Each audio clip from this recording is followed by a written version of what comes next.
আমাদের দুর্ভাগ্য যে ভারতে শিক্ষক দিবস হিসেবে আমরা আজকে যার জন্মদিন সেই মাস্টারদা সূর্য সেনের এই দিনটিকে শিক্ষক দিবস হিসেবে পালন করি না।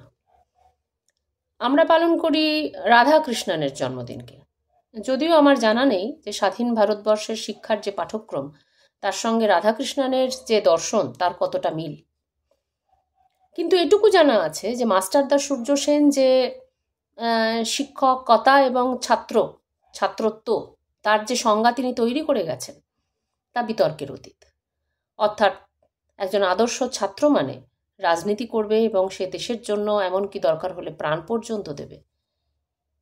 এতদূর পর্যন্ত শিক্ষকতা এবং ছাত্রত্বকে ব্যাখ্যা করে গেছেন সূর্য সেন। শুধুমাত্র তাই নয়, যে মহিলারা সূর্য সেনের হাত দিয়ে তৈরি হয়েছে তারা কিন্তু তথাকথিত কোনো রোল মডেল ফলো করেনি। তাদের পারিবারিক জীবন নয়, তাদের আসল জীবন হচ্ছে সামাজিক জীবন। প্রীতিলতা ওয়াদ্দেদার 40 জনের একটি টিমকে নেতৃত্ব দিয়েছেন অস্ত্রাগার লুণ্ঠনে, সবাই সেখানে একজন মহিলা হিসেবে। কল্পনা দত্ত আমরা জানি যাবজ্জীবন কারাদণ্ড হয়েছিল, যদিও 6 বছর পর তিনি মুক্ত হয়েছিলেন এবং তারপরে তিনি কমিউনিস্ট পার্টিতে যোগদান করেন, মন্বন্তরে একটি বিরাট ভূমিকা রাখেন এবং চট্টগ্রাম অস্ত্রাগার লুণ্ঠনের যে পরিকল্পনা সেখানে তিনি একটি অত্যন্ত গুরুত্বপূর্ণ দায়িত্ব তার ছিল। বীণা দাস আমরা জানি গ্র্যাজুয়েশনের কনভোকেশনের সময় একেবারে পয়েন্ট ব্ল্যাঙ্ক রেঞ্জ থেকে গভর্নরকে গুলি করেন। অর্থাৎ স্বাধীনতা সংগ্রামী মহিলা মানে তারা শুধুমাত্র কুরিয়ার হবেন, তারা বিপ্লবীদের জন্য রান্নাবান্না করবেন, তারা হয়তো পিস্তলটা গোপনে রেখে দেবেন অথবা গয়না বিক্রি করবেন, এরকম মডেল নয়।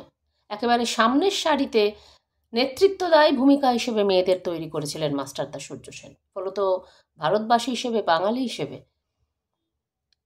আমরা এটা মনে করি যে মাস্টারদা সূর্য সেনের জন্মদিন নয় কেন শিক্ষক দিবস, কেন ঈশ্বরচন্দ্র বিদ্যাসাগরের জন্মদিন নয় শিক্ষক দিবস, কেন মহাত্মা ফুলে বা সাবিত্রীবাই ফুলের জন্মদিন শিক্ষক দিবস নয়।